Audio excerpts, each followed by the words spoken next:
آقا ما نفهمیدیم هر چیز خوشمزه و هر چیزی که حال میده برای بدن ضرر داره. بچه مثلا بودی به زور میخواستن بعد از ظهر تو رو بخوابونه، نمیخواستی. الان خارکوسه آرزوی خواب بعد از ظهر رو داری، نمیتونی بخوابی. بدن میخوای قشنگ شه، با غذای کیری خورده. من خواهر زندگی رو گاهیدم بابا. جان آسمون رو نگاه کنین. ای امان ای امان.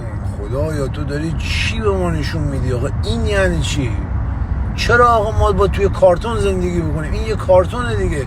فکر کنین اگه این آسمون همیشه سیاه بود، اصلا آسمون نبود، مثلا یه سقف کوتاه بود، دهن آدم گاییده میشد دیگه حاجی. من الان جدیدن خورشید رو نگاه کن، داره من صدا میکنه، میگه پسر شاب برو خونه، کسکش تو خیابون نمون، دردسر درست نکن دیگه، بسه امروز دیگه رویال فامیلی بازی بسه، خانه خان بازی بسه.